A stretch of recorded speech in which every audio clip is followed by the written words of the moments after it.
I think I'm losing my mind. The Scarecrow, it's not just the toxin. Somehow, he's in my brain. I can't trust my eyes. Please, can you hear me? Today on the Comic Book Report, Batman Fear State. Stick around and check it out.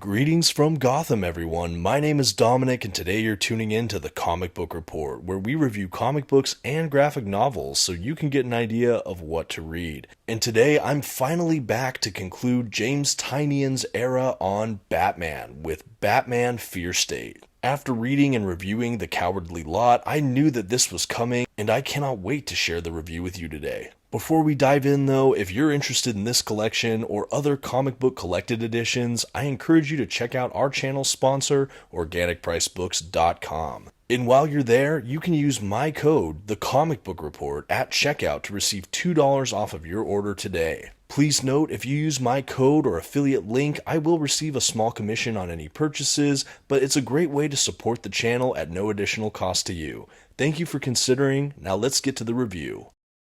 First, some quick facts about today's collection. The issues in this volume were written by James Tynion IV and illustrated by Jorge Jimenez. The issues in this volume were published by DC Comics beginning in 2021. The volume itself collects Batman issues 112 through 117, and finally, this standard size hardcover comes in at 160 pages. At this time, I'd like to issue a general spoiler warning. I will be flipping through the contents of today's collection and commenting on plot points throughout. You've been advised. Okay, and here's our first look at that standard size hardcover collection. Right from the jump, I just want to say I love the dust jacket design for Batman Fear State here. We get to see all of the major players in this collection: Scarecrow, Batman, Miracle Molly, Harley Quinn, Ghostmaker, the Peacekeeper, and Simon Saint. I also love the yellow font, which is definitely matching the spine and back of this dust jacket. Each of these Tynion volumes has like a color scheme, so when you have them against your bookcase, there is a kind of uniformity, even though they're all different colors, and I just love the way they pop. For those tracking, this is considered Volume 5 of James Tynion's run on Batman, so it immediately follows the Cowardly Lot collection, and it precedes Joshua Williamson's run, which begins with Batman Abyss. Both of these titles I've reviewed on the channel already, so it's about time I finally round out Tynion's era with Fear State. And as we're examining the dust jacket, check out the flaps. We have Poison Ivy and Miracle Molly, respectively. Love this dust jacket again. I think it's just designed overwhelmingly well. And I also really enjoyed the under the dust jacket artwork for this collection. We can see the wraparound image here. Just epic and great. Always a fan of that under the dust jacket artwork. Who doesn't like some extra art in their collected editions? I'm just giving you a closer look at each side of this Under the Dust Jacket hardback before giving you a look at the spread wraparound image. Really just a cool collection here. I'm really excited to have finally read it. I will say one of the reasons I didn't review this right away and went ahead and skipped to Batman Abyss is because I actually read the Batman Fear State Saga edition on Kindle digitally prior to acquiring this hardcover collection. And I will make a note about that because there is that Saga collection for this Fear State event, and I definitely want to share some of the pros and cons of each collection. Before I dive into that, however, I do want you to take a look at the binding. It is a glued binding. I personally haven't had any issues with the binding on this guy. I always prefer sewn collections, but this is a smaller book, and glued binding is all but expected by me, and overall, it's a pretty solid binding. I will note as well, this is a matte paper stock, like the rest of these hardcovers in this line. Again, would love to see them go back to glossy print pages, but the matte quality they use is quite good, and overall, we have some striking print quality here. So as we dive into the collection proper here with Batman Fear State, I will reiterate that this collection only includes Batman issues 112 through 117, but there were a number of tie-ins and one-offs and stuff like that attached to this Fear State event, and some of those are included in the Fear State Saga edition. I really enjoyed that edition digitally. I got a really great deal on it and was eager to dive in. And the biggest note I can make about the Fear State Saga edition, so you can decide whether you want to get this hardcover or upgrade to that Saga edition while they're still in print. The Saga definitely has a fuller story. In the same way the Joker Saga added more tie-ins, I think that the tie-ins they have for Fear State were in some ways even more important, were better issues, and overall rounded out the experience nicely. There's issues like the Miracle Molly kind of origin past flashback issue that I found to be particularly great in the Fear State era that's not included in this edition. There's also just other little mini missions within Fear State that you get to kind of explore in the tie-ins during the Fear State Saga that makes this whole epic battle and conflict even more full, and in some ways I did prefer that. I think that it added a lot more nuance to the storyline, and it let us explore some individual characters in this Fear State arc a little more deeply. So I felt myself a little more grounded to some of the major players here, and so the experience overall had a better payoff with that Fear State Saga edition. That being said, if you're a strictly Batman purist and you just want to read the Batman issues, get in, get out, move on to the next story arc, this hardcover might still be for you. Like I said, this includes those handful of issues in the Batman event, and you still get to read Tynion's Fear State here, and for what it's worth, it's still a pretty good storyline. Like I said, I preferred the Saga edition. I would definitely rate that quite a bit higher than this collection here, but what we get is still pretty solid. So again, this picks up right after the events of Batman the Cowardly Lot, which was James Tynion's Volume 4 on Batman. It really sets the stage and almost acts as kind of a prologue to the Fear State event. That event really introduced characters like Miracle Molly. We had stuff like Simon Saint and his Magistrates program, as well as the dawn of the Peacemaker. So all of those characters that play such an instrumental role in the Fear State event are all introduced in that Cowardly Lot collection. So I definitely recommend reading that prior to reading Fear State. I know for those that have followed the channel for a while, I said similar things in Their Dark Designs, Tynion's Volume 1 collection for Batman, in the way that that actually kind of led into Batman Joker War, but it was almost like a little epilogue at the very end that introduced the idea of the Joker War. I think that the Cowardly Lot serves as a way more important prerequisite to read prior to Fear State than Their Dark Design did to the Joker War. So before you even pick up Batman Fear State, I definitely recommend you first check out Batman the Cowardly Lot, because again, that lays all the groundwork for what we have here during the Fear State event. So in this era in Gotham, after the events of the Cowardly Lot, there is a kind of policing force, this privatized company that's been hired by the Gotham Police Department, known as the Magistrates, which is head up by Simon Saint. He's essentially imposing kind of a sanctioned vigilante kind of crime fighting unit, these armored kind of law enforcement adjacent officers that are meant to patrol and handle Gotham's problems, similar to the way Batman does it, but in a way that's much more regulated and okayed by city officials more openly.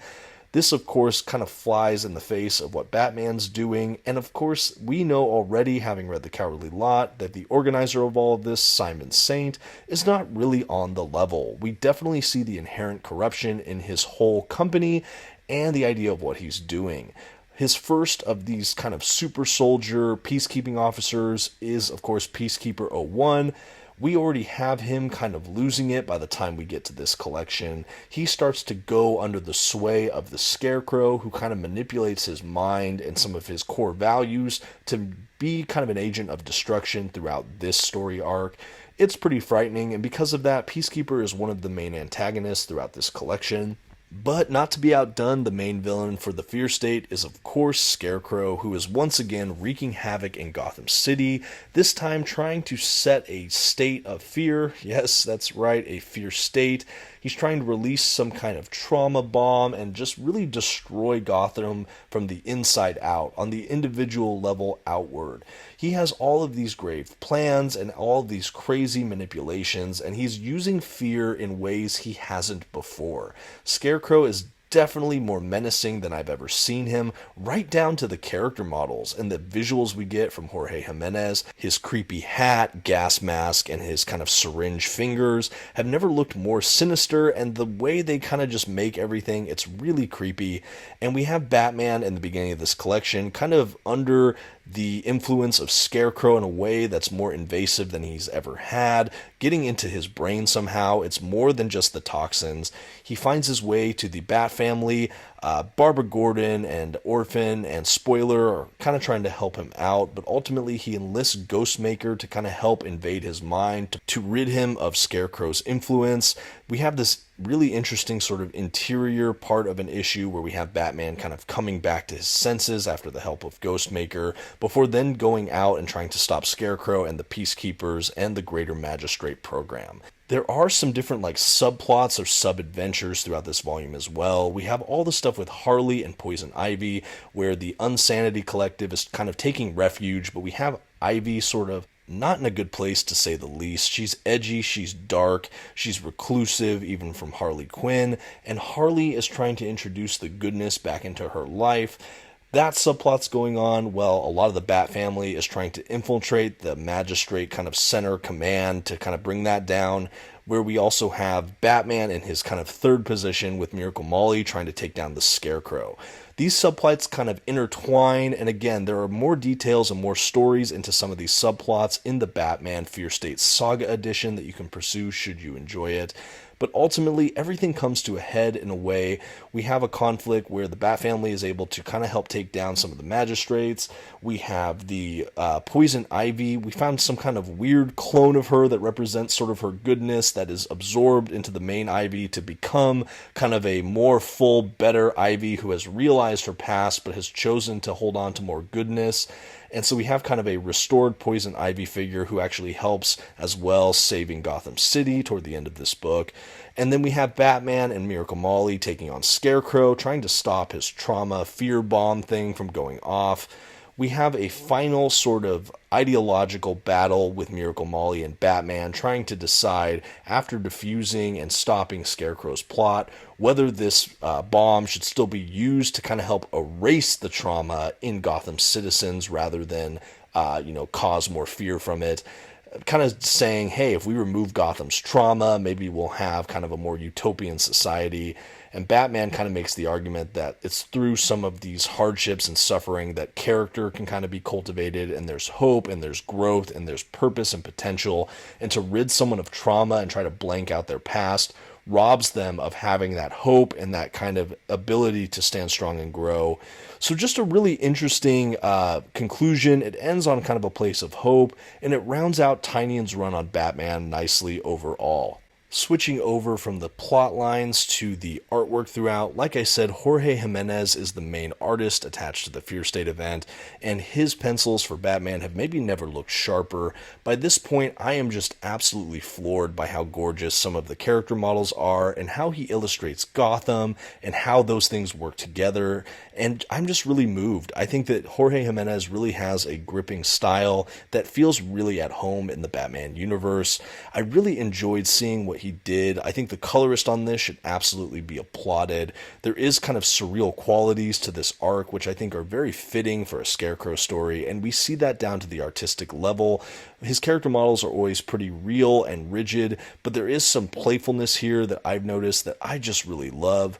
And while I think the Saga edition has better character depth and exploration of individual characters, there's still a lot of great character moments in this edition by itself.